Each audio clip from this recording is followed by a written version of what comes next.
Hello, and welcome to Revolutions. Episode 3.25, The National Convention. So last time, we dealt with the bloody consequences of the power vacuum that was left after the insurrection of August the 10th. The overthrow of the monarchy and the abandonment of the Constitution of 1791 meant that no one was really in charge, and so no one was really in control.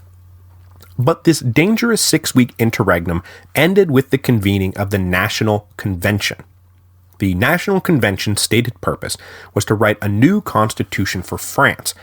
But as events twisted and turned and constitutions were written, suspended, and rewritten, the convention wound up serving as the national legislative body of France from September 1792 until November 1795. The battles waged in the convention and over the convention would define the worst days of the French Revolution, and today we will follow the bitter and acrimonious start to their violent and disturbing adventure. Elections for the new convention were called by the Legislative Assembly in that nervous session of August the 10th, 1792. The leadership of the Legislative Assembly may not have been ecstatic about dumping the Constitution of 1791 and starting over from scratch, but with the smoke from the battle in the Tuileries Palace still lingering in the air, they decided it was one of those go along to get along type of situations.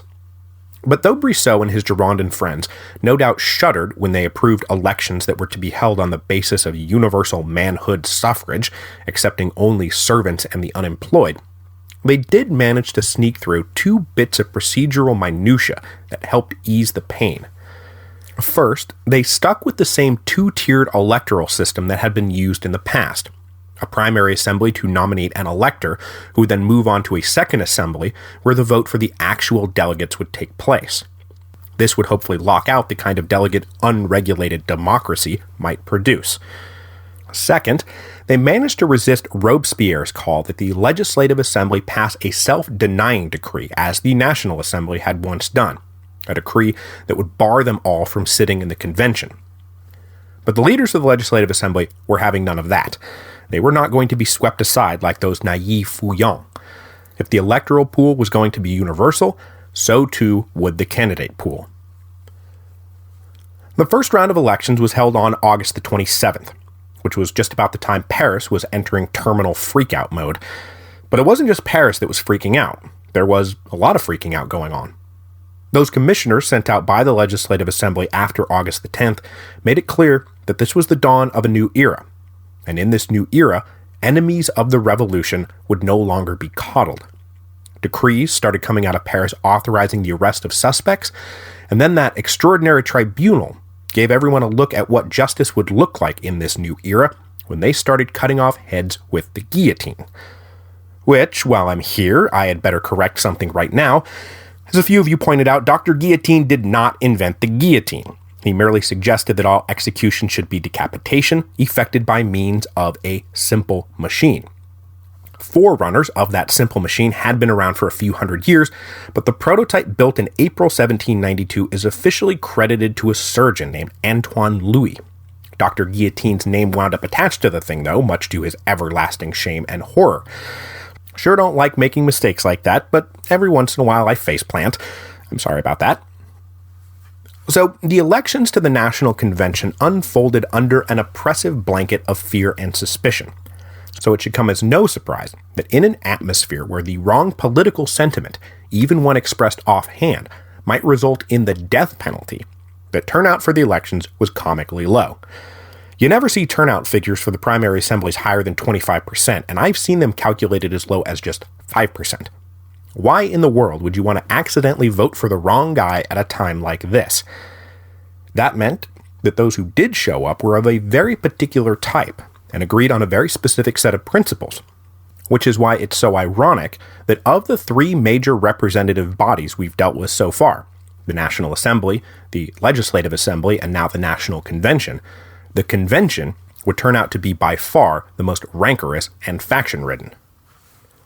The second round of elections was held on September the 2nd, the same day the September massacres got going in Paris. Now, obviously, that couldn't affect the vote out in the departments, but it had a huge impact on the Paris elections. I mean, you would have to be insane to show up and do anything but vote left, and harder left. As a consequence, the Paris delegation would be super crazy radical. Even more super crazy radical than all the previous Paris delegations, and those previous delegations had always been way to the left of everyone. When the results came back in, the Paris slate read like a who's who of major revolutionaries. Robespierre, Danton, Desmoulins, d'Eglantine, Jean-Paul Marat won a seat. But so too did their increasingly bitter opponent Jacques-Pierre Brissot, who was still way too prominent and influential to be denied. Out in the departments, meanwhile, about 200 men who had sat in the Legislative Assembly were re-elected from their various districts, including all the prominent Girondins. Also coming back into the fold were about 80 guys who had served in the old National Assembly, the most famous of whom was the Duc d'Orléans, that renegade prince of the blood, who was now styling himself Philippe Égalité. Regrettably, I have probably not given the Duc d'Orléans the attention he deserves, and at some point I'm going to have to pull off and review his role in the revolution at better length, since he was so instrumental in creating the space within which the early revolutionaries flourished, and I'll probably do that when those revolutionaries cut off his head. So of the 749 members of the convention, almost 300 were experienced legislators and had been central to revolutionary politics for years. The newcomers were, like had happened with the Legislative Assembly, men who had made their name in local revolutionary politics and who were now making the jump to the big stage. Although one of the most famous newcomers had made his name not in local politics, but in international politics, because our old friend Thomas Paine was elected to represent the city of Calais. Paine had just been chased out of Britain for publishing a defense of the French Revolution called The Rights of Man, and he landed in France just in time to be elected as a sort of honorary delegate by some enthusiastic French admirers. The public debate that had just been waged in London between the radical Paine and the suddenly very conservative Edmund Burke probably deserves a supplemental episode all its own, because the French Revolution is insanely complicated and it's very hard to keep up. The convention met as a body for the first time on September the 20th in the Tuileries Palace, and then on September the 21st, 1792, they held their first session in the Menage, taking over that rectangular hall that had served as the home of both the National Assembly and the Legislative Assembly. From the word go, the National Convention was a very, very contentious place to be, because two factions walked into the hall basically ready to drive the other into the dust. Robespierre, his fellow Paris radicals, and about 130 Jacobin-aligned delegates planted themselves on the top rows of a set of steep risers on one side of the hall. This earned them the nickname that would become an all but official party name, the Montagnards, or the Mountain, and I am going to call them the Mountain, so I don't have to mangle Montagnard every time I want to talk about them. Opposed to the Mountain was, of course, the Girondins, now numbering roughly 200 or so delegates who tended to vote together and support each other, though it is an enduring historical debate just how cohesive they really were. Between these two factions lay the majority of uncommitted delegates who filled the seats near the ground, earning them the name the Plain, or the Swamp if you wanted to be snarky about it. Their votes were the prize to be won in the endless rounds of accusations and counter-accusations between the Mountain and the Girondins. Now, the funny thing about these two rival cliques is that in almost every respect they were composed of the same type of man.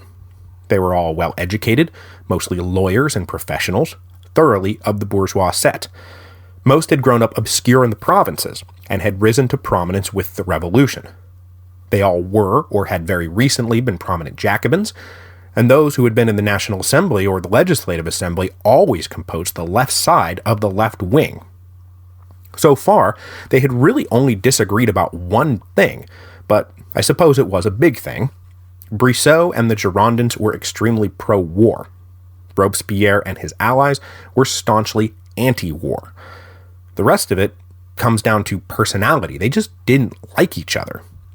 And then there was, of course, power. They both wanted it, and saw the other as their main obstacle to grabbing it and holding it. In the beginning, the Girondins clearly had the edge on that power. And in a lot of ways, their position at the beginning of the convention was very similar to that of the Feuillants at the beginning of the Legislative Assembly. The Girondins controlled almost all the important ministerial posts, their immediate numbers gave them the largest plurality of votes in the ménage, and the new delegates arriving in Paris to take their seats initially gravitated into their orbit. For the first few months, the Girondins were able to put their guys in the president's chair almost at will. In a convenient bit of dramatic foreshadowing, though, it appears that when the delegates arrived to take up their seats in the ménage, no one wanted to sit in the area once occupied by those disgraced Feuillants, like those seats were cursed or something. But then the realities of space constraints forced those seats to be occupied by the Girondins. Cue ominous music. The big thing that gave the Girondins their immediate gravitational claim on new delegates was the shock over the September massacres. Most of the provincial delegates were absolutely horrified by the massacres. Including the body count from August the 10th, more than 2,000 enemies of the revolution had been killed in the capital by armed mobs in less than 6 weeks. Aside from the human suffering dimension, most of the delegates in the convention were lawyers, and they were appalled by the total breakdown of the rule of law. So right away, the delegation from Paris came under fire for their role in the massacres. It was well understood that Robespierre and his gang were closely tied to the insurrectionary commune, that in a very real sense, they were the representatives of the commune in the convention.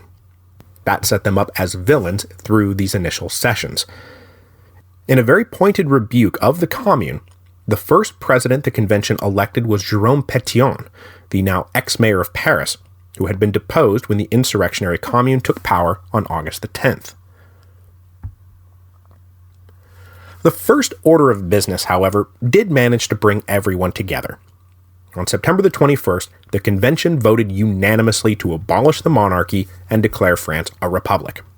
A new, kingless constitution would now be drafted. This was just about the last thing the convention agreed on. Because once it was settled that the monarchy was abolished, the next question became, okay, well, what do we do with Louis?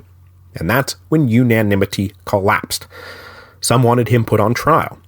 Others said he had already been put on trial and found guilty back on August the 10th. Others said a king could never be put on trial.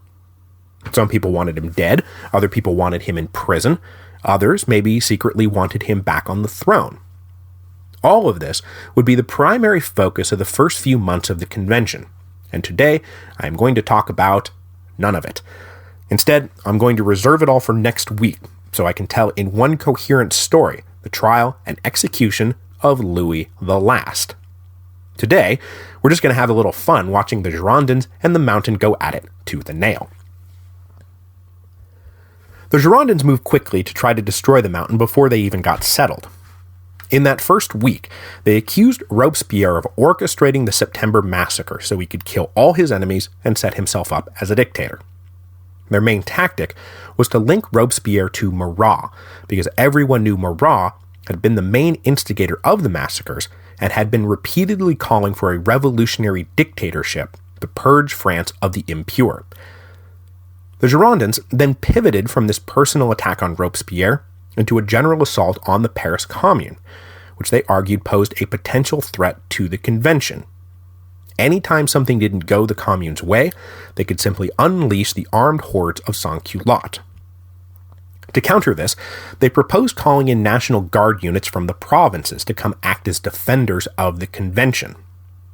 But this initial attack petered out when Marat stood up and declared that he had been alone in his call for a revolutionary dictatorship. Robespierre had nothing to do with it. And then, of course, there was the somewhat perplexed reaction to all this from the unaligned delegates of the Plain, who thought attacking Robespierre and the Commune a curious business to fixate on, given everything else that had to be done. But the Girondins were not deterred, and Robespierre was not their only enemy, and they soon set their sights on Duncan, that great ogre that Madame Roland was absolutely convinced was really behind the massacres, the man who really wanted to set himself up as a dictator. Duncan's position within the convention was a bit odd. He sat with the Mountain, but he very much wanted to remain independent, and he worked behind the scenes to mend the rift between the two factions, They had so much in common it seemed crazy to derail the convention for the sake of indulging personal grudges. To counter the notion that he himself was aiming at dictatorship, Danton announced in his maiden speech to the House that he would resign from his post as Minister of Justice, a promise he kept 2 weeks later once he was sure that the victory at Valmy had actually turned the Allied army around.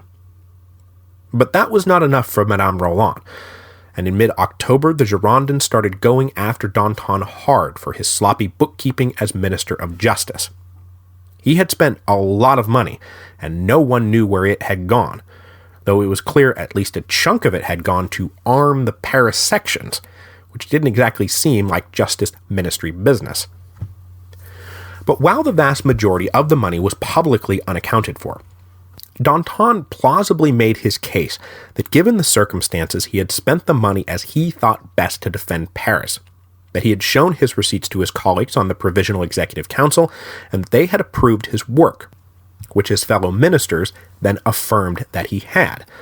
Though, as I said, in the days after August the 10th, Danton dominated that ministry, so who knows what actually went on or what his fellow ministers actually approved.